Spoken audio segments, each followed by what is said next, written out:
I just throw this stick out yonder. You pick it up and fetch it back. Okay? Well, we'll do it again. Go on, boy. Get it. Fetch it to him. Fetch it. Fetch it. All right, I'll show you. Just once more now. You watch.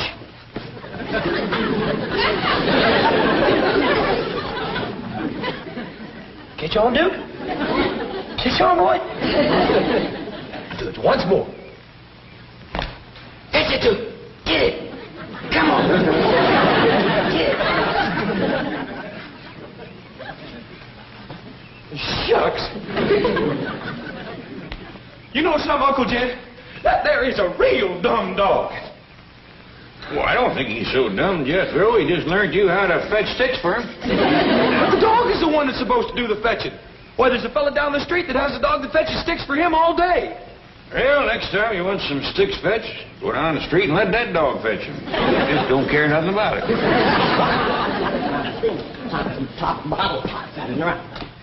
Dad, do you want some victuals today? I do, Granny. I've worked up a right smart appetite fetching sticks for old Duke. See, Dad, that's the trouble around here. The critters are taking over. Ellie Mae has done made pets out of everything but my pickled turnips. What's we gonna do for victuals? Hey, I remember something Mr. Drysdale told us when we first moved in here. What's that?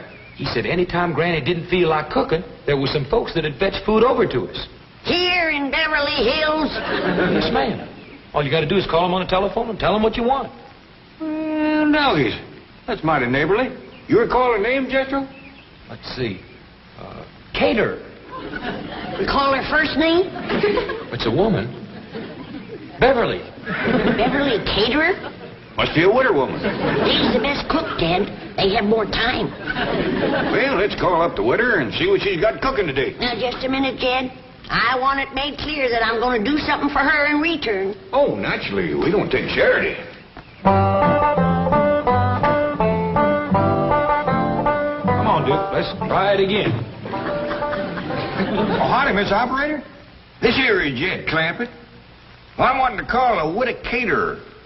Beverly's a Christian name. I don't rightly know what her late husband was called. Anyway, she's the one that cooks the food and takes it around to folks. Yes, ma'am, that's it. Beverly Caterer. Oh, caterers, is it? More than one. Looks like the widow's got some young'uns to help her. That's good, Jed. Most times they leave home. Just when you... Well, thank you, ma'am. What was that you saying, Granny? I was saying that most times the young'uns leave home. Just about the time that you're... Well, howdy to you, Miss Beverly Caterer. This here is Jed Clampett. Sounds like a right friendly woman. Howdy, Beverly. This here's Granny. I'm a widow myself. And I was just saying to Jed, it's nice when the young'uns stay home to help you. So many times they leave just when you need them most. I'll let you women folks talk about the victuals, but first I just want to say if you ever need a fence mended or a well dug or any heavy work at all, you just call on Jethro and me. Now, here's Granny. Beverly, what you got on the back of the stove this morning? I don't want to put you to no extra trouble. Huh?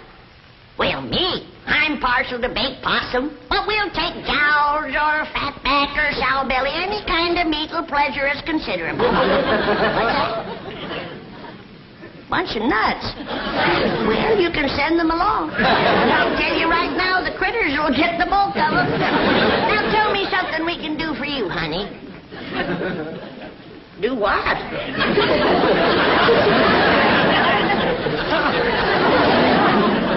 Hello?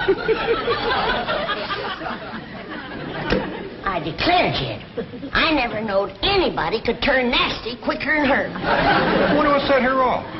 Hard to tell, Jed. A generous woman like her probably gets took advantage of a lot. And tired to boot, I reckon. Uncle Jed, I can't learn this dumb old dog to fetch his stick. Well, Duke ain't about to waste his time chasing a piece of wood. He's a hunting dog. Well, can I take him hunting then? I'd like to see him chase something. Praise be. That's an idea that might put some fresh meat on our table. All right, boy. It makes more sense than fetching the stick, especially the Duke. You want to come along, Granny? No, I better stay here and guard my kitchen. Okay. Come on, Duke. Let's get the guns. Guard your kitchen against who, Granny? Against Ellie's critters, that's who. they's beginning to take over. Why, I can't hardly... That little rascal learned to open the icebox. Them's the last of my pickle paw-paws. Come back here, you hairy little varmints. Get your paw-paw picking paws off of my pickle paw-paws. Howdy, Miss Beverly. It's me, Jed Clampett. Sounds like you're in the right friendly mood again. Jethro's going out to shoot us some fresh game meat, and the monkey got in the icebox, and Granny's right upset. Now, Beverly, could you spare us a jar of pickled pawpaws? What's that? Why, Miss Cater, I never... Hello? Miss Cater? Hey, Uncle Jed, see that Miss Cater being a widow, such a good cook and friendly and generous and all? How about you courting her? Get Ellie a new ma, huh? I don't think so, Jethro. She's got a temper goes off just like that, and when it does, she turns plumb nasty. Matter of fact, I'm beginning to wonder whether Mr. Cater passed on natural or not. Just an idea. Come on, dude. How come you're toting so many guns in that shovel, Jethro? Granny gave me strict orders not to come back empty-handed. I'm ready for anything that jumps, flies, runs, or digs into the ground. Good luck, boy. Oh, gee, thank goodness you're back. I didn't want to disturb you at the meeting, but your wife has been calling frantically. Oh, that woman gets hysterical over nothing. What's it now? Well, it seems there's a kangaroo in your backyard. You see, the slightest little... What? What? A kangaroo? Where did it come from? Australia. That's the only continent where... Oh, I know that. How did it get in my backyard? Well, your wife is rather incoherent, but Ravenswood said it's from the Second National Bank of Melbourne. Second National Bank. Oh, that's where Gene Sandbloom was transferred to from... That explains his Christmas card. May I share the humor of the situation, Chief? Well, I sent him an alligator wallet, so he said he was going to send me a kangaroo pouch. Kangaroo pouch? On the hop, as it were. Mr. Sandbloom does have a sense of humor. Yes, we'll have the zoo pick it up. I'll call Margaret. Mr. Drysdale's office? Oh, Ravenswood. Uh-huh. Mm-hmm. Good, I'll tell Mr. Drysdale. Oh, and don't worry about the kangaroo. The zoo will take care of it. Right. Cheerio. Ravenswood has your wife under sedation, and she's resting comfortably. Oh, good.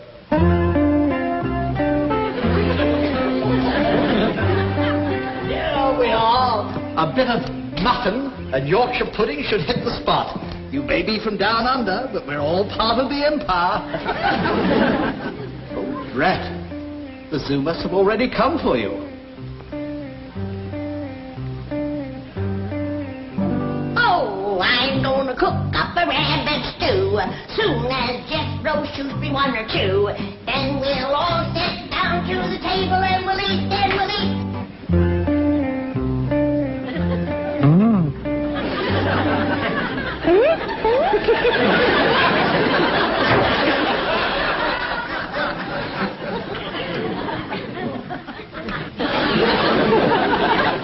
How's it going, Granny? Kid, did Jethro leave to go hunting yet? Yep. Well, he needn't have bothered. There's a jackrabbit out back that high.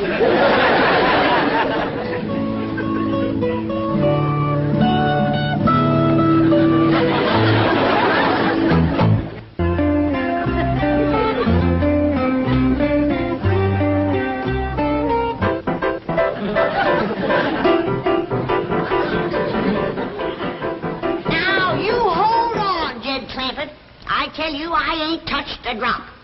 And there is a giant jackrabbit out in our backyard, and it is this high. Granny, you and me has seen some good-sized jacks in our day, but not 5 foot tall. Kid, there's a lot of things we never seen back home that we are seeing out here. And that's one of them. A piano playing, icebox opener, paw-paw pilfered ape. All right, Granny. I'll go take a look at your jackrabbit. Come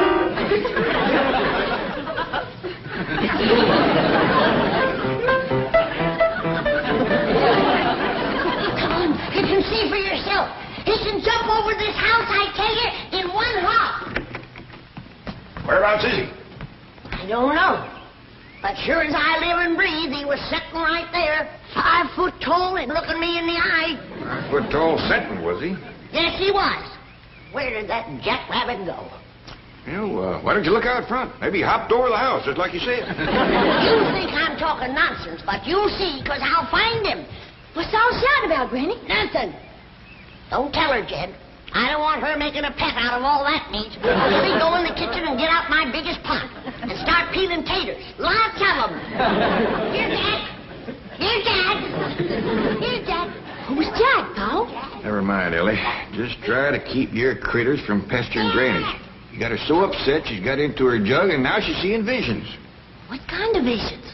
Yeah, well, I reckon it's all right to tell you. Granny thinks she's seen a 5-foot jackrabbit.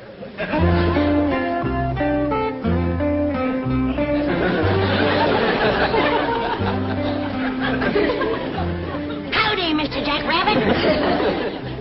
The weather's turned off real nice, ain't it? Mighty fine clover out there on the lawn if you want to fatten up. I mean, if you're hungry. Don't you go away. There's somebody I want you to meet.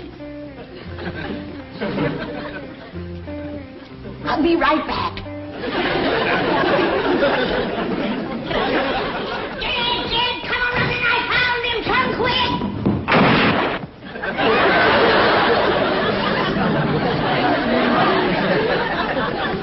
Dad, I seen him again. The giant jackrabbit.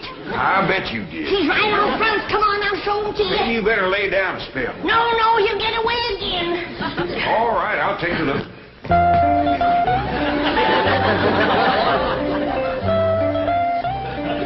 See him, Ted? I lost my glasses. But he must be out there somewhere. Well, yeah, I see him.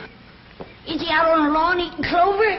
Great big old pink jackrabbit. Pink! Now, don't get upset. There's other colors, too. There's a blue one. There's a green one. Here comes one with purple polka dots. I wish I could see him. What's that you say, Mr. Jackrabbit? All right, I'll tell her. He says he thinks you ought to go in and lay down. Yeah, I think I better head, Jed. Howdy, Miss Jane. Jethro! And you've got a wonderful surprise. But why do you look so worried, noble beast? Because I can't find no good hunting place, that's why. And Granny gave the strict orders to bring home some meat. Oh, Jethro, food should never be a problem to people of your means. There are markets, supermarkets, caterers. Uncle Jed called that there Beverly Caterer, and he got mean-mouthed something awful. Mean-mouthed? Yeah. He says she's the nastiest tempered woman that ever answered a telephone. Well, Mr. Drysdale shall hear this. The bank has a substantial interest in Beverly Caterers. You wait here. Well, howdy, Beverly. This is Jed Clampett. You're sounding right pleasant again. Now, wait, ma'am. I ain't called to ask for victuals. It's just that Granny's laying down with a right smart headache. I was wondering whether you could fix her a poultice. Tell her to do what? Well, I don't hardly see how that could help a headache. Now, wait a minute, man. Don't go flying off the handle. Hello? Hello? No two ways about it. That woman has got a temper like a wet hornet. Hello, Beverly Caterers. One moment, please. Hello. Have you spoken to a Mr. Jed Clampett today? What? Now, just a minute, young lady. What is your name? What do you mean, put and tame? Now, you put Mr. Tinsman on the phone and tell him it's Milburn Drysdale calling. What? The nastiest tempered young woman I ever spoke to.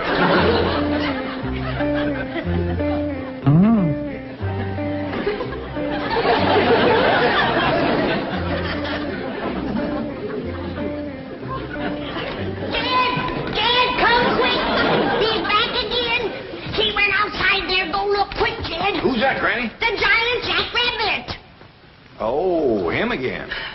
All right, where's the jug? What jug? The jug that rabbit keeps coming out of. The jug gives you that headache. I ain't touched the jug. I busted my head running into them curtains. Yeah, sure. They'll do it all right. I gotta catch that giant jackrabbit. Where's my shotgun? Well, Jethro's got it out hunting. Well, then we gotta catch a snare and put a snare out for him. Granny, wouldn't you rather lay back down and let me bring you a nice big cup of black coffee? Now, I'm gonna catch that big giant jackrabbit whether you help me or not, and I don't care. I'll help you. I'll help you. All right. Now, you get me a nice big stout rope and put some bait in there. Yeah, it'd take about 24 carrots for a rabbit that size. Now you're thinking straight. Yeah. Just took me a while. Jethro. A restitution is about to be made. Yes. Now, give your Uncle Jed a message for Tell me. him that the young woman who was so rude on the telephone will arrive in person to offer her abject apologies. Yes. And tell Granny she needn't worry about food. The young lady will also bring with her a truck full of delicious piping hot viands and an assortment of tasty beverages, all of which will be offered at your pleasure. Yes. Have I anything else to say, Miss Hathaway? No, Chief, I think you've said it all. That sure is going to make Uncle Jed and Granny happy. Thank you, Mr. Drysdale. Not at all. Glad to do it. Jethro? Don't you think you should reward me for my efforts? Well, all I got with me is a nickel and 2 pennies, but you can have that. There are other ways for a handsome young man to reward a young lady. There is? Yes. Tell me, do you enjoy kissing? Well, I like to kiss girls. Well, then, I'm going to close my eyes, and I want you to enjoy yourself. Go ahead, Jethro. Enjoy yourself. I am. Get out of here, you shameless vixen! Yes, ma'am. Come on, Duke. Thank you for the kiss.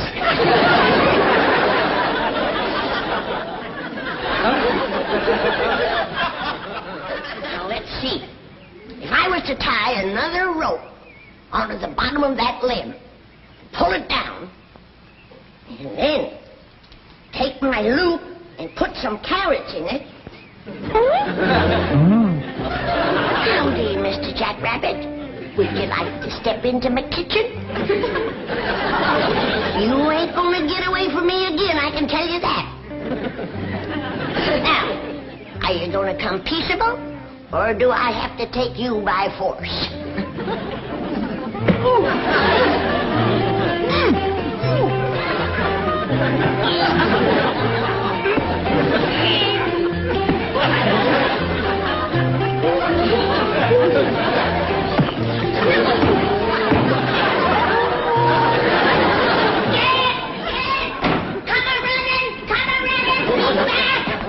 Quieten down, Granny. What's the matter now? The giant jackrabbit. I had him cornered, but he fist-fought me. Fist fought you. Yes, he did. Now you go outside and belt him upside the jaw.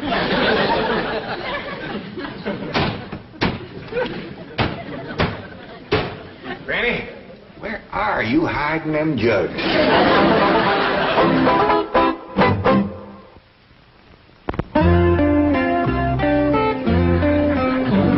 Oh, I'm gonna cook up a rabbit stew, and one giant rabbit will more than do. Granny, you don't have to do no cooking.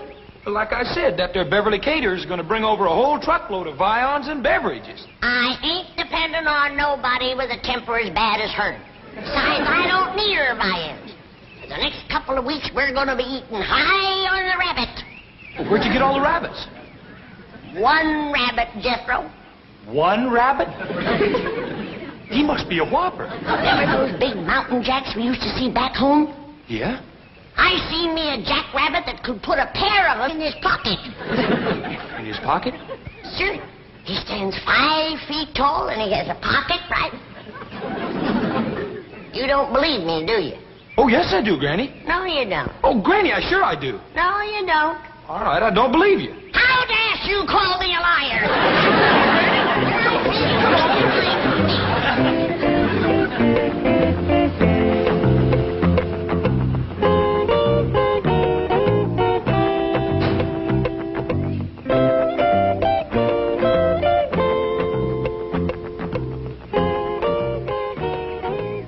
Mr. Tinsman, do I have to face Mr. Clampett all by myself? Yes, you do. You're the one who insulted him on the phone. And you're the one he'll expect an apology from. But he talked like a nut. Miss Billington, a man as rich as Mr. Clampett may talk like an eccentric, but never like a nut. I sure hope he'll forgive me. He'll forgive you. If he's anywhere between 15 and 95, he'll forgive you. I'll take the food round to the kitchen.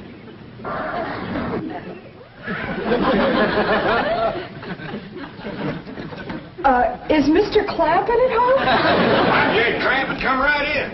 This little fella don't say much, but he's right smart. Mr. Clampett, I'm here to apologize about the way I spoke to you on the telephone earlier today. Oh, you're, Beverly Caterers. Yes, sir. Oh, you're a deal younger than I figured. He prettier, too. Thank you. I'm awfully sorry about losing my temper when you called. Oh, now, I understand. Woman works hard all day cooking, doing for others. Young'un's hanging on her apron, she gets a mite waspish. And you not having a husband to help. Yes, that's right. I don't have a husband. How many young'uns you got? Young'uns? Helping you with the cooking and fetching over to your place. Oh, help. Well, let's see. 7. 7? Well, you must be from our part of the country. Got started young, didn't you? Well, come on. Granny will be wanting to meet you. She's out in the kitchen.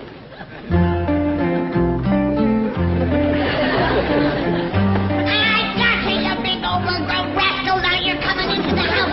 Over you to Jim. And then you're going into the stew. That's where you're going. Oh, that's Mr. Tinsman at the back door. He's my boss.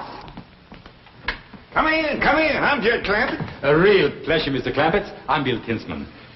I hope everything has been straightened out, and that Beverly Caterers will always be welcome in your home. Why, you bet you're lying. This is a mighty fine young woman. She says you're her boss.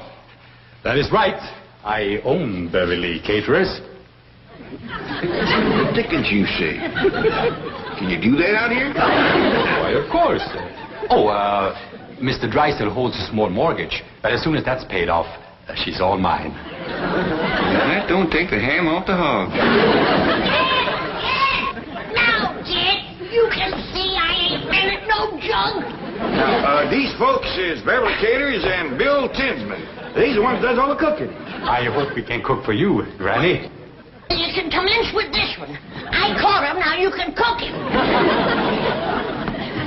Why, you little varmint, you untied my giant jackrabbit. Giant Jackrabbit? Yes, my giant jackrabbit. That's what I wanted you to cook for me. He stands about 5 foot tall, has brown eyes, and a pocket right here. Now, don't you go away. I'll go get him for you. We'll be back directly. You all go in the parlor and let the little fella play piano for you.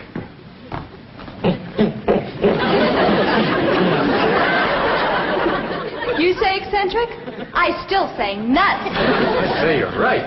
Let's get out of here. Can't understand it. He was free, why should he return?